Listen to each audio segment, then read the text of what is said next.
بسم الله الرحمن الرحيم. الحمد لله الذي أنزل على عبده الكتاب ولم يجعل له عوجا قيما لينذر بأسا شديدا من لدنه ويبشر المؤمنين الذين يعملون الصالحات أن لهم أجرا حسنا ماكثين فيه أبدا وينذر الذين قالوا اتخذ الله ولدا ما لهم به من علم ولا لآبائهم كبرت كلمة تخرج من أفواههم إن يقولون إلا كذبا فلعلك باخع نفسك على آثارهم إن لم يؤمنوا بهذا الحديث أسفا إنا جعلنا ما على الأرض زينة لها لنبلوهم أيهم أحسن عملا وإنا لجاعلون ما عليها سعيدا جرزا أم حسبت أن أصحاب الكهف والرقيم كانوا من آياتنا عجبا إذ أوى الفتية إلى الكهف فقالوا ربنا آتنا من لدنك رحمة وهيئ لنا من أمرنا رشدا فضربنا على آذانهم في الكهف سنين عددا ثم بعثناهم لنعلم أي الحزبين أحصى لما لبثوا أمدا نحن نقص عليك نبأهم بالحق إنهم فتية آمنوا بربهم وزدناهم هدى وربطنا على قلوبهم إذ قاموا فقالوا ربنا رب السماوات والأرض لن ندعو من دونه إلها لقد قلنا إذا شططا هؤلاء قوم اتخذوا من دونه آلهة لولا يأتون عليهم بسلطان بين فمن أظلم ممن افترى على الله كذبا وإذ اعتزلتموهم وما يعبدون إلا الله فأووا إلى الكهف ينشر لكم ربكم من رحمته ويهيئ لكم من أمركم مرفقا وترى الشمس إذا طلعت تزاور عن كهفهم ذات اليمين وإذا غربت تقرضهم ذات الشمال وهم في وجوة منه ذلك من آيات الله من يهد الله فهو المهتدي ومن يضلل فلن تجد له وليا مرشدا وتحسبهم أيقظا وهم رقود ونقلبهم ذات اليمين وذات الشمال وكلبهم باسط ذراعيه بالوسيد لو اطلعت عليهم لوليت منهم فرارا ولملئت منهم رعبا وكذلك بعثناهم ليتساءلوا بينهم قال قائل منهم كم لبثتم قالوا لبثنا يوما أو بعد يوم قالوا ربكم أعلم بما لبثتم فابعثوا أحدكم بورقكم هذه إلى المدينة فلينظروا أيها أزكى طعاما فليأتكم برزق منه وليتلطف ولا يشعرن بكم أحدا إنهم إن يظهروا عليكم يرجموكم أو يعيدوكم في ملتهم ولن تفلحوا إذا أبدا وكذلك عثرنا عليهم ليعلموا أن وعد الله حق وأن الساعة لا ريب فيها إذ يتنازعون بينهم أمرهم فقالوا ابنوا عليهم بنيانا ربهم أعلم بهم قال الذين غلبوا على أمرهم لنتخذن عليهم مسجدا سيقولون ثلاثة ربيعهم كلبهم ويقولون خمسة سادسهم كلبهم رجما بالغيب ويقولون سبعة وثامنهم كلبهم قل ربي أعلم بعدتهم ما يعلمهم إلا قليل فلا تمار فيهم إلا مراء ظاهرا ولا تستفت فيهم منهم أحدا ولا تقولن لشيء إني فاعل ذلك غدا إلا أن يشاء الله واذكر ربك إذا نسيت فقل عسى أن يهديني ربي لأقرب من هذا رشدا ولبثوا في كهفهم 300 سنين وازدادوا تسعا قل الله أعلم بما لبثوا له غيب السماوات والأرض أبصر به وأسمع ما لهم من دونه من ولي ولا يشرك في حكمه أحدا واتل ما أوحي إليك من كتاب ربك لا مبدل لكلماته ولن تجد من دونه ملتحدا واصبر نفسك مع الذين يدعون ربهم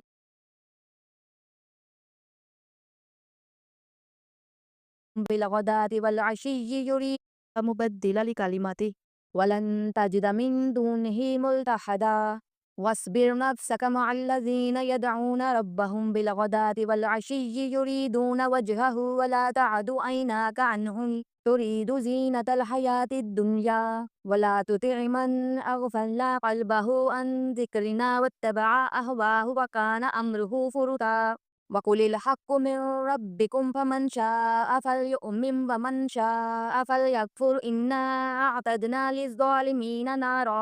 نارا أحاط بهم سرادقها إن يستغيثوا يغاثوا بماء كالمهل يشوي الوجوه بئس الشراب وساءت مرتفقا إن الذين آمنوا وعملوا الصالحات إن لا نضيع أجر من أحسن عملا أولئك لهم جنات عدن تجري من تحتهم الأنهار يحلون فيها من أساور من ذهب ويلبسون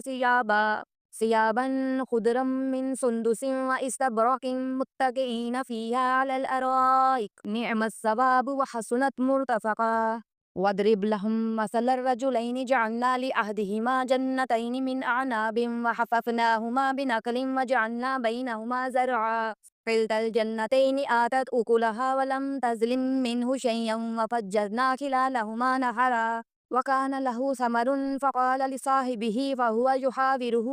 أنا أكثر منك مالا وأعز نفرا ودخل جنته وهو ظالم لنفسه قال ما أظن أن تبيد هذه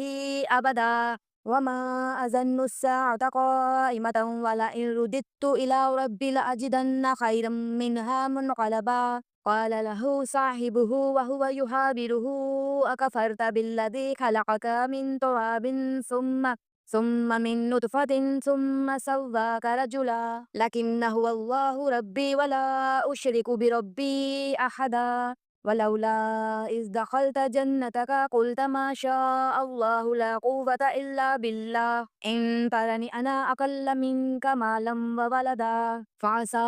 ربي أن يؤتيني خيرا من جنتك ويرسل عليها حسبانا من السماء فتصبح صعيدا زلقا أو يصبح ماؤها غورا فلن تستطيع له طلبا وأحيط بثمره فأصبح يقلب كفيه على ما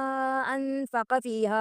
فيها وهي خاوية على عروشها ويقول يا ليتني لم أشرك بربي أحدا ولن تكن له فئة ينصرونه من دون الله وما كان منتصرا هنالك الولاية لله الحق هو خير ثوابا وخير عقبا واضرب لهم مثل الحياة الدنيا كما إن أنزلناه من السماء فاختلط به نبات الأرض فأصبح هشيما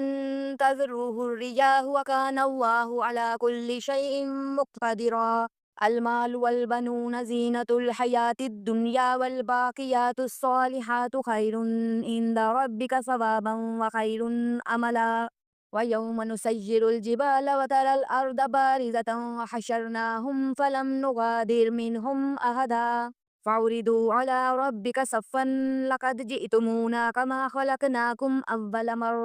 أول مرة بل زعمتم أن لن نجعل لكم موعدا ووضع الكتاب فترى المجرمين مشفقين مما فيه ويقولون يا ويلتنا ما لهذا الكتاب لا يغادر صغيرة ولا كبيرة إلا أحصاها ووجدوا ما عملوا حاضرا ولا يظلم ربك أحدا وإذا قلنا للملائكة اسجدوا لآدم فسجدوا إلا إبليس كان من الجن ففسق عن أمر ربه أفتتخذونه وذريته أولياء من دوني وهم لكم عدو بئس للظالمين بدلا ما أشهدتهم خلق السماوات والأرض ولا خلق أنفسهم وما كنت متخذ المضلين عضدا ويوم يقول نادوا شركائي الذين زعمتم فدعوهم فلم يستجيبوا لهم وجعلنا بينهم موبقا ورأى المجرمون النار فظنوا أنهم مواقعوها ولم يجدوا عنها مصرفا ولقد صرفنا في هذا القرآن للناس من كل مثل وكان الإنسان أكثر شيء جدلا وما منع الناس أن يؤمنوا إذ جاءهم الهدى ويستغفروا ربهم إلا أن تأتيهم سنة الأولين أو يأتيهم العذاب قبلا وما نرسل المرسلين إلا مبشرين ومنذرين ويجادل الذين كفروا بالباطل ليدهدوا به الحق واتخذوا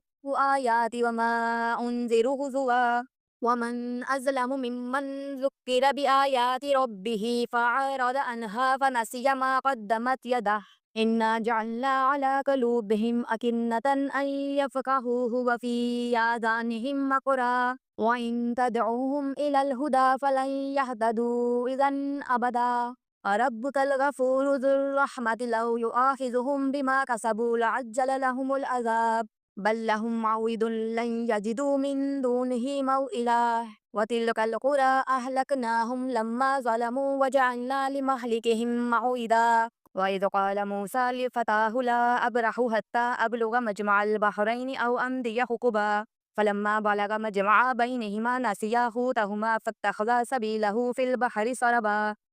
فلما جاوز قال لفتاه آتنا غداءنا لقد لقينا من سفرنا هذا نصبا قال أرأيت إذ أبينا إلى الصخرة فإني نسيت الحوت وما أنسانيه إلا الشيطان أن أذكره واتخذ سبيله في البحر عجبا قال ذلك ما كنا نبغي فارتد على آثارهما قصصا فوجد عبدا من عبادنا آتيناه رحمة من عندنا وعلمناه من لدنا علما قال له موسى هل أتبعك على أن تعلمني مما علمت رشدا قال إنك لن تستطيع معي صبرا وكيف تصبر على ما لم تحط به خبرا قال ستجدني إن شاء الله صابرا ولا أعصي لك أمرا قال فإن اتبعتني فلا تسألني عن شيء حتى أحدث لك منه ذكرا فانطلقا حتى إذا ركبا في السفينة خلقها